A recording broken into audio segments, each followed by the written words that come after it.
Welcome to the Shrink Down. We're so glad you're tuning in today. In this episode, we'll be diving into the concept of friendships in adulthood. But before diving into today's topic, we'd like to take a moment to share a bit more about who we are, as some of you have asked to learn more about us. So let's see who wants to start it off. Terry, tell us a little bit about you. Okay. My name is Terry Hull, and I live in a suburb right outside Chicago. I have a husband of 16 years named Dan, and we have two boys, Danny and Tommy, who are 9 and 7, fourth grade and second grade. They are very much quintessential brothers. They are the best of friends and the worst of enemies, but they love each other. We also have a dog named Holly, who's 3, and I have a private practice in Chicago, focusing primarily on evaluations. And then I also am on faculty at Rush University Medical Center, where I supervise PhD students and trainees. I've been there for about 12 years. So I straddle two different worlds.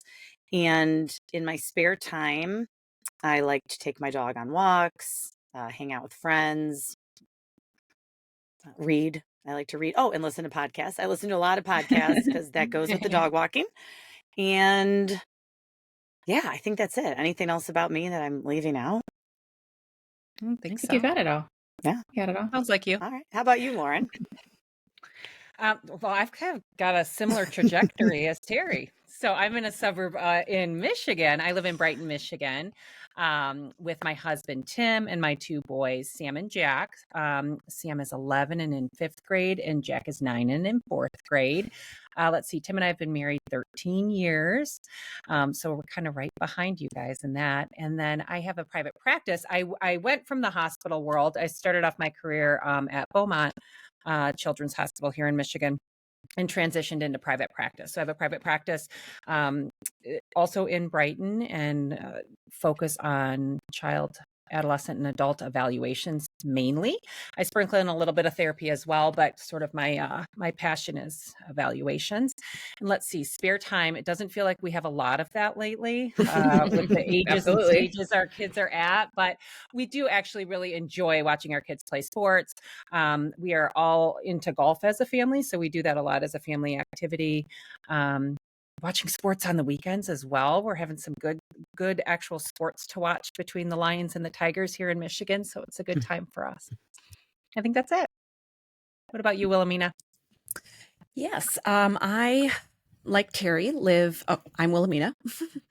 I also live in a suburb outside Chicago. I live in a town called Glen Ellen.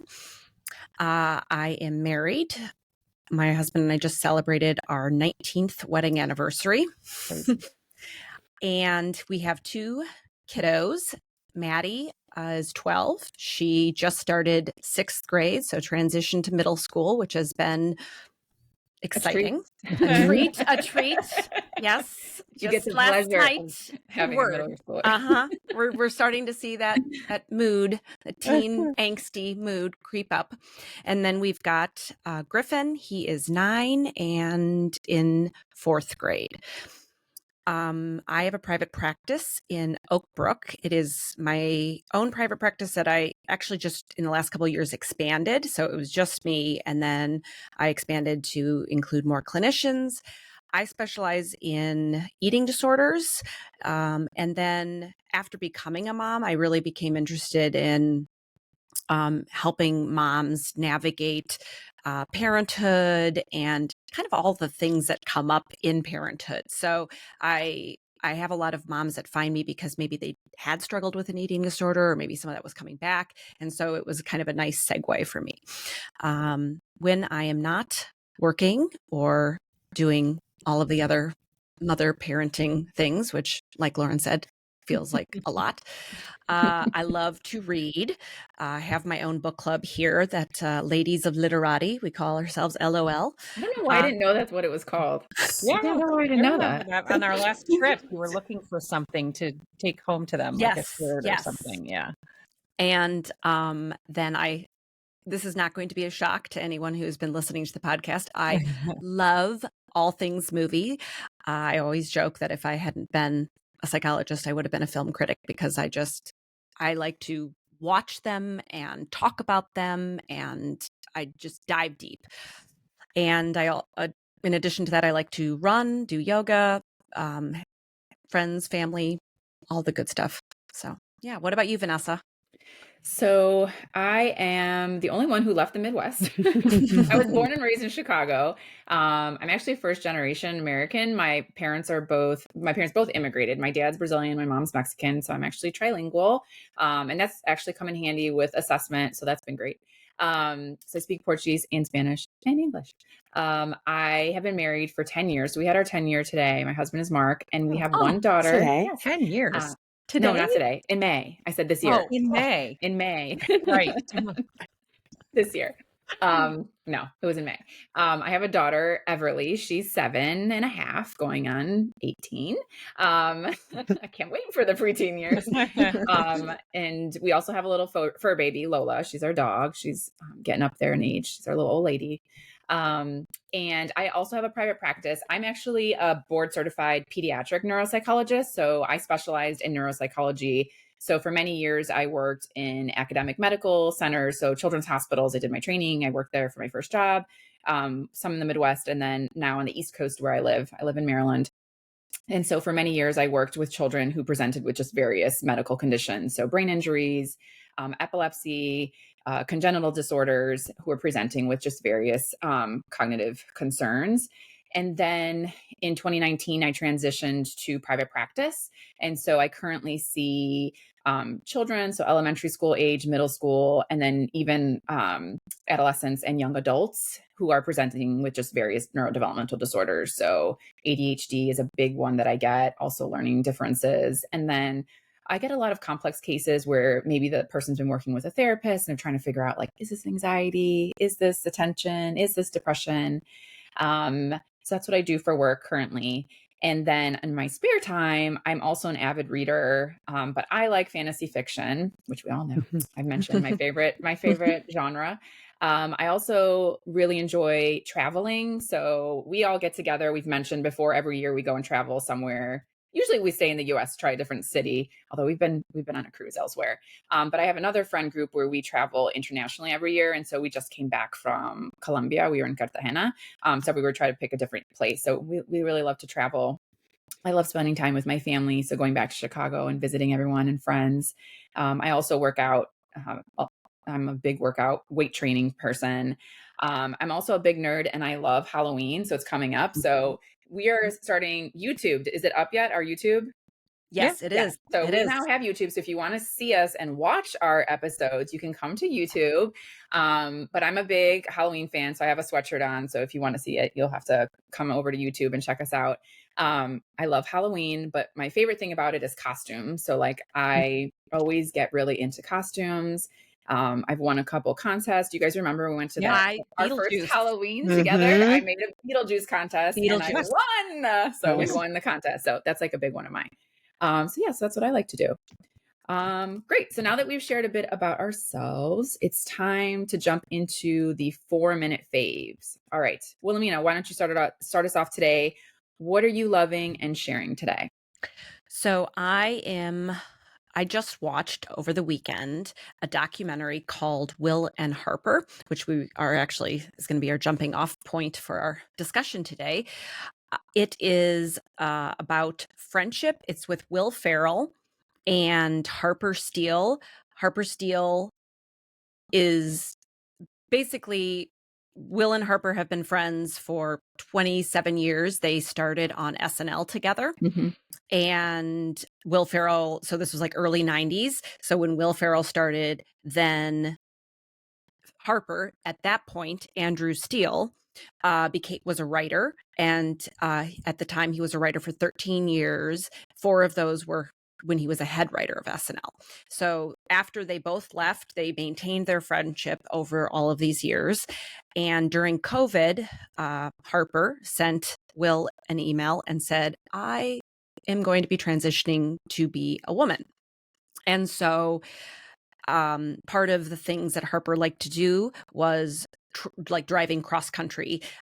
and just like going into like dive bars and doing like all the things that you do on like a fun road trip. Sports And then events. yeah, sports events, everything. And she then was like, I don't think I can do that anymore. I don't feel I love this country. And one of the things she says is, I'm not sure this country loves me back. Mhm. And so Will was like, why don't we do this together? And so they went on a 16-day cross country from starting in New York to ending in California. Mhm.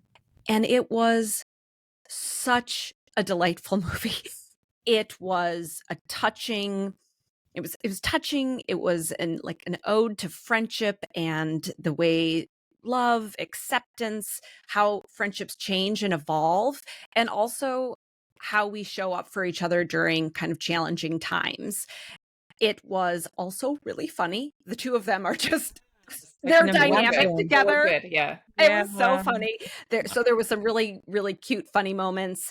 But it also just highlighted how they were having the conversations. They were going deep. They were being vulnerable with each other. And it was so clear that they had this really special friendship. So it was just, my husband and I both finished it and just thought that was really, really good. When did they travel? You said the email was like COVID times. When were they actually traveling? Was that more recently? More recently, because Yeah. there were no masks and Yeah. things like that. Yeah. Another just fun thing was that during the middle of their road trip, they called Kristen Wiig because they were like, we Oh. need a theme song. Oh So they're my like, gosh, who can we call for a good theme song? So they called Kristen Wiig, which is a hilarious conversation because they're like, so we need something that's jazzy. We want it to be touching though. We want to make you cry. And it also has to be like a little country. She's like, so something jazzy, touching will make you cry, and also a little country. They're like, yeah, exactly. So by the time they get to the end of the movie, I was like, where's the song? And then of course the credits roll and she's playing the song, which now is getting Oscar buzz. I love it. Yeah. The documentary. The song, The song. Kristen Wiig's Oh, song. okay. You know what's funny? Somebody just watched that, and you know how I usually wear my big thick glasses. Mhm. So she in this documentary is wearing these big thick Yes. glasses, and her hair is dark at Dark. the end. Yes. It's dark like my hair, but it's short. And someone was like, "Do you know that you look like?" So I was wearing my glasses. They're like, "You look like Kristen Wiig. I just watched this documentary," and I was like, "They're like, have you ever heard that before?" And I was like, "I have never heard that before." And what's funny is I have heard that a lot when Yeah. she's a blonde, because Yeah. we're both very expressive with our hands and have like kind of so I have gotten that a lot, but I agree with the glasses and the dark when hair. I wear the glasses, she looks totally different than her usual self at the end. I watched it too last night. I agree. Like I thought it was a really sweet, funny moment. I thought it was a little long for me. I was like, but there was some just like touching parts. Like I won't spoil it, but the gift at the end, Wilhelmina. So I mean, I literally was like, got teary-eyed. And then the visit to his sister. So like, not only do they go and, you know, to these different places that she used to go to before, but they also stop along the way to visit family and friends. So those were my favorite parts actually. Yes. And so she goes to visit her sister, and I just love it so they're retelling of when she told her that she was transitioning. And so she said, my favorite thing that you said to me was that I've always wanted to have a sister. And I just like sobbed. I was like, Yes. this is the sweetest thing. So it was just really touching, but I did think it was too long. That's my personal opinion. It's And a little long. It's a little long. were they doing ads for Dunkin' Donuts and the chips? I was a little confused. Like, I said this. Is Pringles sponsored? yeah, I think they were sponsored because it was like, placement in I was all like, of those kinds of how things. many times did they talk about the Pringles? And it was odd. So I was like, I think Pringles and Dunkin' Donuts, because that was another one, sponsored this. So that was the thing. But it is a cute documentary. It's very heartfelt. So I think, I agree. It was a good one. Well, and I agree with the sister. That was so she sent everyone. What? They don't give anything else. No. She sent everyone an email. And so the sister was like, I wasn't sure how to respond, but I needed to respond quickly. And that's what she responded with, like right away. Yes. So, yeah. It's so good. Yeah. Definitely have to watch. And then I just wanted to say, like, kind of, it's rated R. We had questioned whether we would have our kids watch it. And so I guess I just wanted to say, for anyone interested, because I have someone who watched it and watched it first by herself with her husband, and then now is going to rewatch it with her teenage daughter, who's like a freshman in high school. So I would say that it is rated R mostly for like language, Yeah. adult content, obviously, because they are talking about at times depression, suicide, gender, all of that stuff. So adult content, but I would say if your kid's in high school, it's such a good I message agree. that the rated R don't let that scare you off. Yeah. Yeah. Yeah, I think It's I doable. see why they did, but it's also, I agree. Like if you have a high schooler, like, and you watch it with them, I think that would Yes. be like a okay thing to do. Yeah, agreed. Yeah. All right, Terry, what are you sharing and loving today? Okay. I thought of something about 5 minutes before we logged on, and I Perfect. grabbed it out of my kid's bedroom. It is the Big Life Journal. I don't know if you have these for your Oh, I know kids. that. No, I don't. Tell us about it. This is actually, but each of my kids have one. And I want to say they started using them when Tommy was in preschool. So maybe when they were 4 and 6, respectively. And this is Danny, my 9-year-old, second one. And they're really Oh. good stocking stuffers. And they're so cute. So I'm not showing you any personal content, but there's little prompts and they can circle. So it's Aw. today I learned, today I felt, today I'm proud of myself for. Just talk about something that didn't go as planned today. Next time I will. Little positive, messages at the bottom. And we have provided them as gifts and have not made it part of the routine. We sort of let them take the lead. And my kids don't do it every single night, but they do it more than they don't. And Yeah. it's so cute and it's so sweet. And I think it's a very good entryway into journaling and offloading thoughts. I can remember when my 7-year-old could only write 1 or 2 words at a time when he was in preschool. He would even draw pictures. And so they sometimes, when they are doing their nighttime routine, teeth are brushed, pajamas are on, and they each have one on their nightstand. They'll climb into bed, and before they read, they'll do it. And it's short, I love that. which I think is very appealing. They can just write like 1 word and circle it. Yep. So big fan of the Big Life Journal. I am not Love that. sponsored by them. I'm just a fan. I believe I got them on Amazon and highly recommend. Very good for kids, even starting age 4 or 5 all the way up. And then there's some really cool ones for teenagers out there now. If you ever click around on Amazon, for adults. and We've done good that. for adults. We've done it with Ev, so we've not the same one, but we've done similar journaling with her, and we started about 4 or 5. We also thought it was like just a nice way to like have conversation with her. Yes.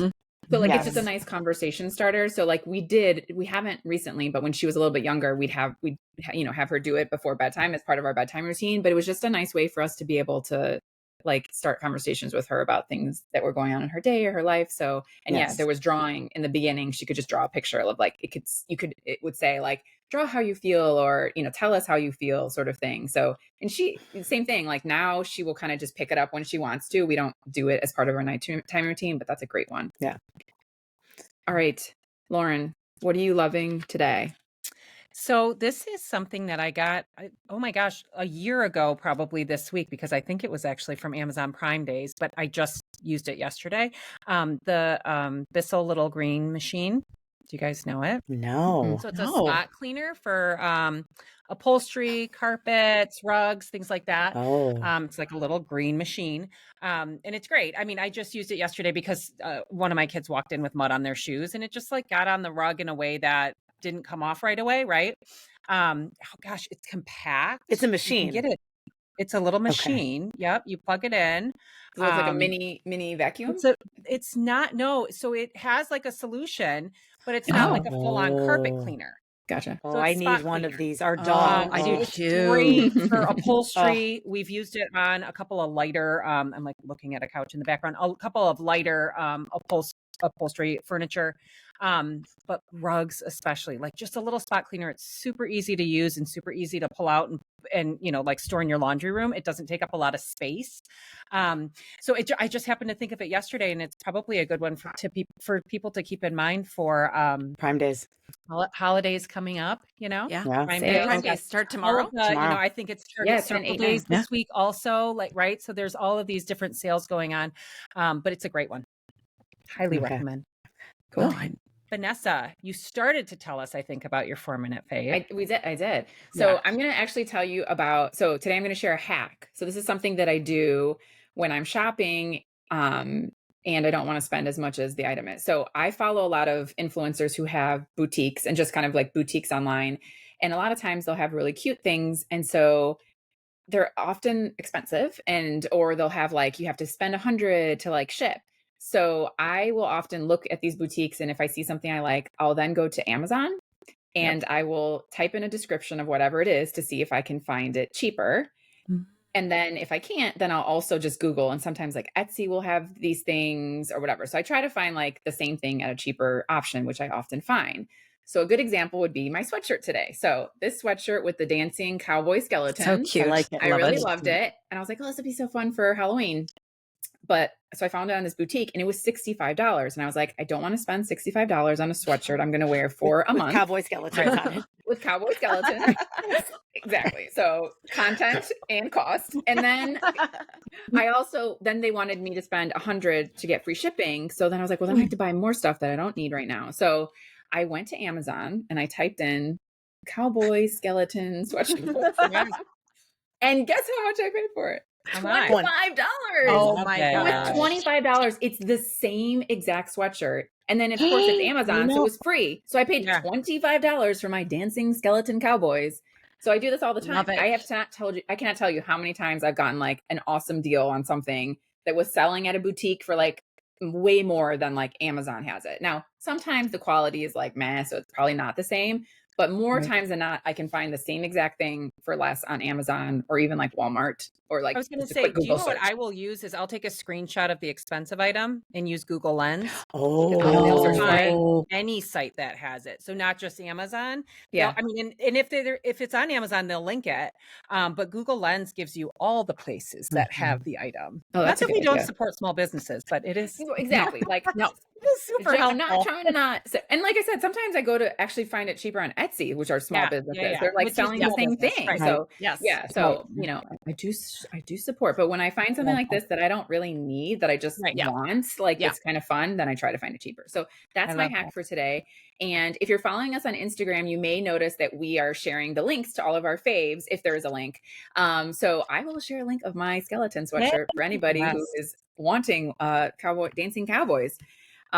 Cool. So now we finished our 4-minute faves. So let's get back to today's topic. So we're going to be talking about friendships in adulthood. So as we mentioned earlier, the concept of this came from the documentary that Wilhelmina talked about called Will and Harper, which was released on the 27th, just this last month, just a few days ago. It's on Netflix, creating quite a buzz. When we learned about this documentary, it made us think about our own friendship with each other, as well as how our friendships like with each other have changed, and just our friendships in general, like how those have changed over time, and how our experiences that we've had in life. So moving away out of state. So now our friendship is, long distance, having babies, getting married, going through a divorce, the loss of a parent, how we've all supported each other during these times, and how that's kind of changed our relationship. And then also the relationships with our other friends. We've also had lots of conversations about the challenges of finding and making new friends as adults. As well as, the sadness and the difficulty we experience when we lose a friendship, or when a friendship just kind of, falls apart a bit. You just kind of distance yourself from someone. So maybe not entirely lose the friendship, but just aren't as close as you used to be. So you're kind of outgrowing a friendship. So let's start off with a question. So outside of our current friend group here, where are your current friends from? Like the people you would say you spend the most amount of time with. And this is obviously going to be different because like Terry, you're still in Chicago where you grew up. So like you still have lots of friends that your childhood friends, right? Yep. Whereas I'm now on the East Coast. So for me, most of my friends that I spend like, the day-to-day group of friends that I have are actually from my husband. So my husband works for this large company here, and he worked for them back from where he is in Florida.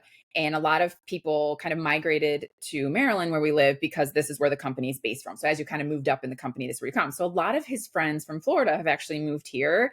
And so my kind of friend group right now is really made up of a lot of his friends and their wives. So those are the people we hang out the most with. So how about you guys? Who's your kind of like friend group? Where are they from? So this is Wilhelmina. Most of my friends right now are related to Glen Ellen, where I live, Mhm. and it's a small town, and so they have a lot of great ways to connect with people when you first move. So I joined originally like the Glen Ellen Book Club. I met a lot of my really close friends through that, and then kind of friends of friends. So most of my close friends around live near me, live in the same town. Um, they're not necessarily connected to my kids, but sometimes they are, and often our kids play together and have fun. But really, I made them, myself through the social gatherings and then friends of friends. So those are the primarily the people I spend the most day-to-day friendship time with. Right. So for me, like Vanessa mentioned, I am from the Chicago burbs, the area. So I still am lucky to have a couple of my closest long-term friends who I've been friends with since I was young. So shout out to Steph and Jen.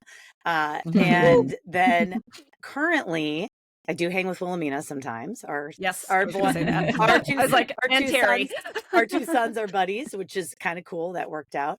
And Wilhelmina, but mainly other school parents.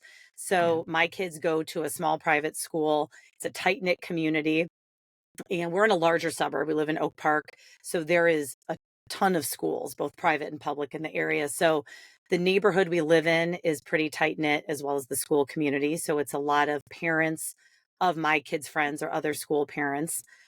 Shout out to Charger parents, and a lot of both casual and planned get-togethers. I've actually done a girls' trip with some of the moms. My husband has done.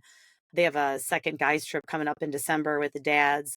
So everybody, it's just a really good community, good people, and everybody gels real easy. So in addition to my longer term friendships on a day to day, it's my school parent friends. I think I'm pretty much the same. My kids also go to a small private school. And so the mom group, the friends that have developed from the kids' relationships, because it is such a sort of close-knit community. And I think the other thing is there's shared values, right? And so it just makes it easier to develop those relationships in adulthood. And then I've got the fortunate situation of a number of the school people also belong to the country club we belong to. And so there's like an even smaller circle that develops, which is wonderful, of just really shared interests. So again, sort of the values and the interests, when everything aligns, you end up being able to have that time that you need to actually have friendships in adulthood, because you're literally crossing paths on a day-to-day basis. Yes. And then I would say the other thing is I've been really, really fortunate as an adult to become friends with my family. So I have two sisters and my mom, and my dad. Even my husband and dad are really good friends. And I've got aunts and uncles nearby and cousins. And I would say that, yes, while we are our family first, I have been incredibly fortunate to be able to call them friends as well. And again, I think probably the common thread for me, but also for all of you in talking, is that these adult friendships develop, but then maintain and sustain because we have shared values with the people that we're spending time with. Because as we were talking about earlier, with the ages and stages that we're all in right now, and I think this is probably true.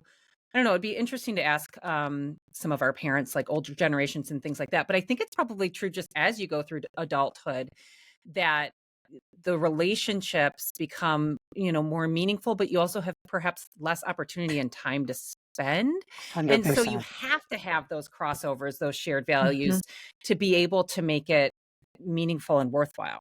Is that fair? We also yeah, absolutely. I think you also have like different levels of friendships, right? Like Yeah, the different circles. yeah, so we passed around an article between us that was talking about like being a good friend. Initially, I was like laughing and I was like, "Oh, I'm a terrible friend because all these things that are listed in there, like to be a good friend, you got to do all these things, And I think we have friends who to different levels, right? Like some of the people that you meet that are your kids' friends' parents, like you say hello, maybe you spend time with, but they're not the friend you're going to go to, when you're having a hard day, right? You're not going to share that information to them. So you have those different levels of friendship, and then like you said, once you get older, you kind of then that close friend group really does tend to get smaller Yeah. because of time. But I also think because of your shared values, like you said.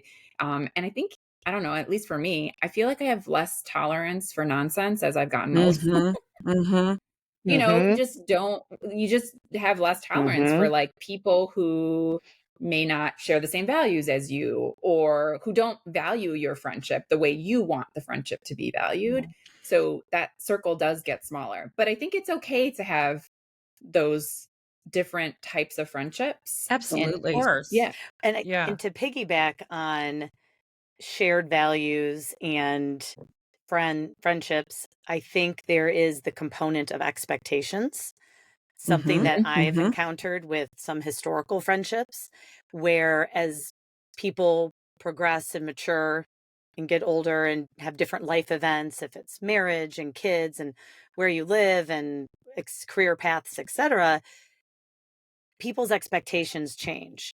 And sometimes those expectations are verbalized, sometimes they're implied. Many times people think that others are mind readers and they will know the Right. expectations. But sometimes, even when the expectations are put out there, they might not align with your expectations and right. what you're looking Mhm. for in a particular friendship at a certain stage of life. And that's okay.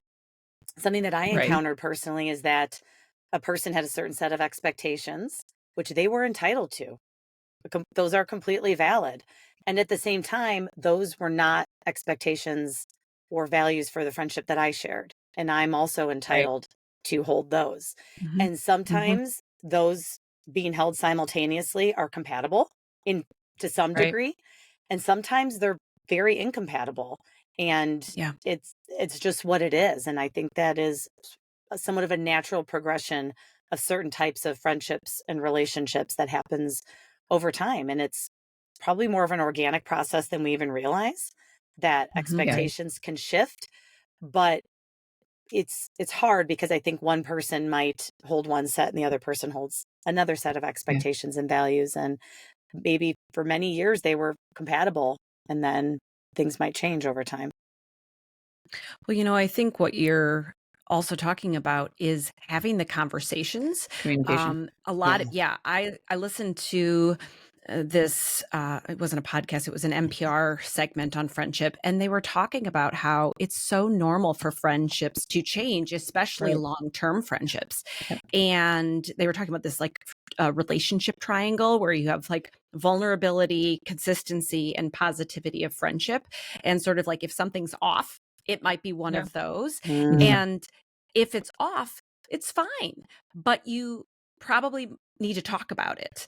And so one of the things they said, which I thought was interesting, was if you plan on having a friendship with someone for a long time, get comfortable having some kind of like conflict conversations or like having Uncomfortable. Yeah. uncomfortable Yeah. conversations. Yeah. And because otherwise, if you're just not talking about it, then it'll for sure Yeah. build up resentment, things like that. And have faith that your friendship can have those conversations. And you're right.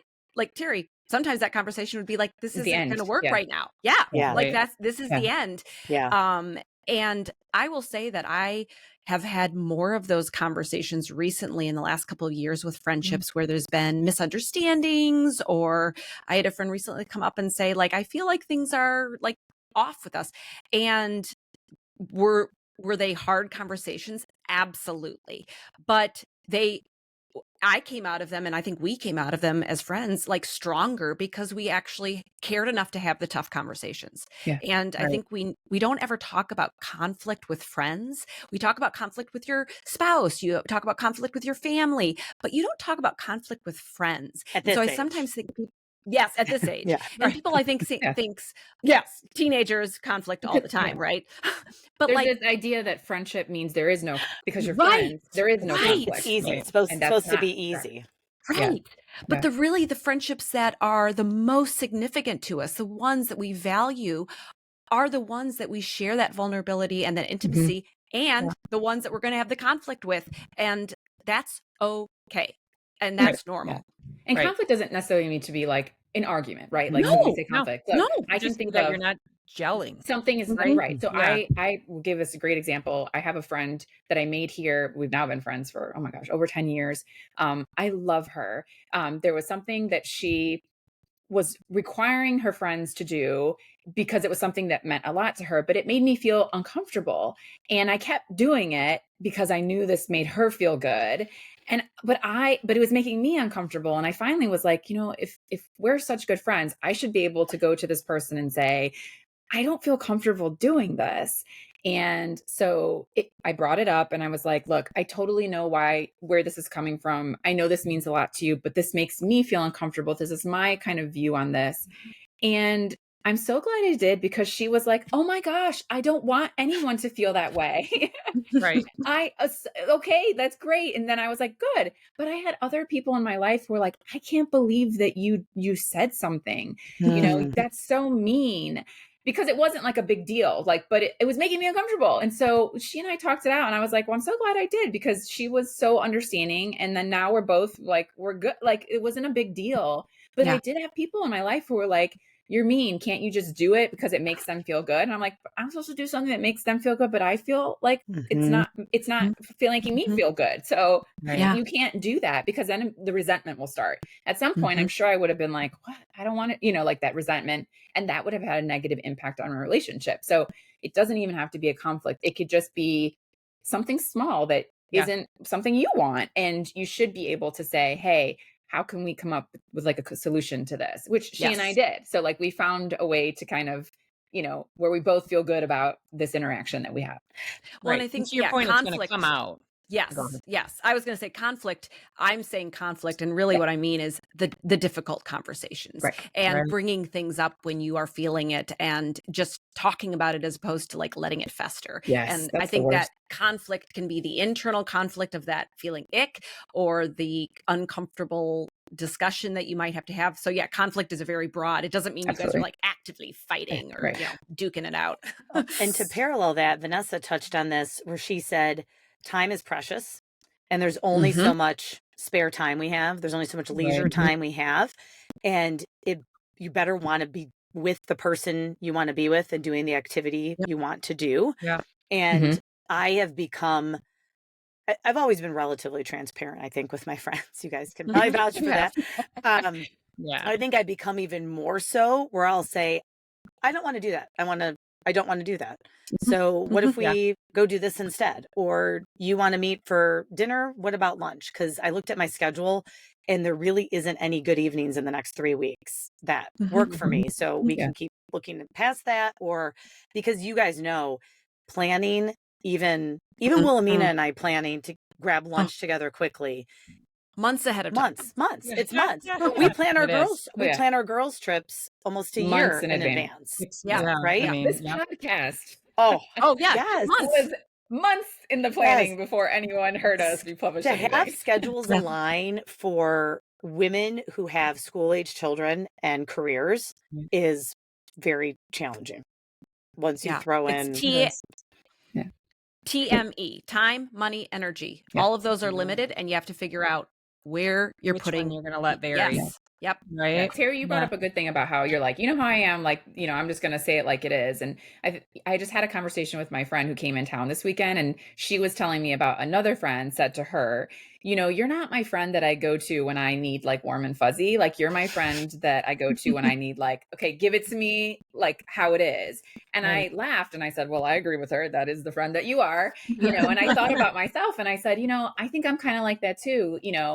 We all can be all kind, right? We can all be, like my stepmom passed away, and you guys were like so great and supportive of that. And so like, obviously we can all be all the things, but we have our friends that we go to when we want something specific, right? When we want the friend to just listen and tell us that we're going to be okay, we go to the certain friend. We want the friend who's going to be like, snap out of it, put your dancing shoes on. We're going out tonight. You know what friend that is, right? And we all need all of these kinds of friends in our lives. At least I think we do.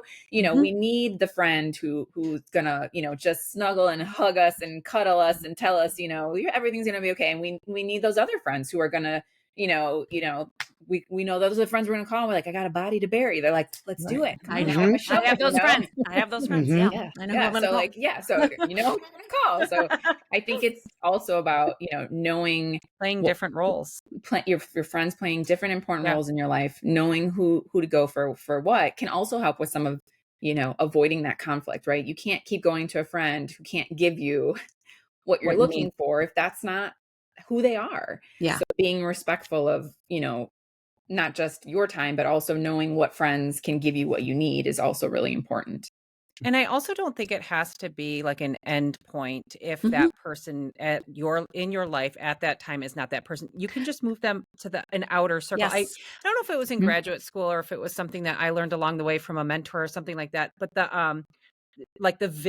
exercise of the Mhm. visual of putting Mhm. different relationships. You've got the circle that's closest to you and then moving them Oh, yeah. Was that out. Bob? That was Was it Bob? Denise. Oh, That was Denise Tompkins at Linden Oaks. Okay. was it really? Mhm. Okay.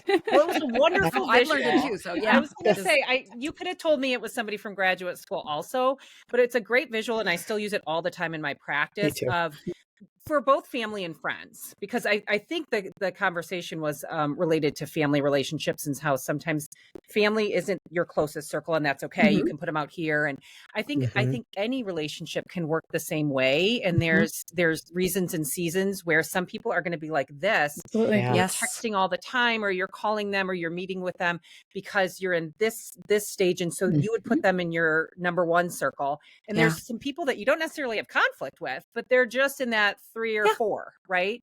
Right. And then if you can have that kind of mentality of my circles can go in and out, Mhm. Yeah. right? Like what's that Love ball? that. Seasons. Right, Yeah. that like Yeah. little ball that kids play with that goes in and out. Your circles can go in and out, and they can shift as needed. It's going to be much more helpful for you as well as those people, Mhm. because to your point, Vanessa or Terry, you can't be all the things all the time, Mhm. right? And so if you know that and you can kind of shift your circles, it's helpful to know who you need in this moment for this Mhm. thing. Yeah. And it can really, I think, promote and maintain those relationships. I love that. Reasons and seasons. Yes. That's great. There's I that, love From it. my mom. there's I that think I got to give quote my that mom they credit say for that one. friends can be around for a reason, a season, or a lifetime. Is the version that Yeah. I've Oh, heard. heard that. Yeah. Yeah. Yeah, I recently went home to Chicago and saw two of my friends. Hi, Annie. Hi, Steph. That I haven't seen in forever.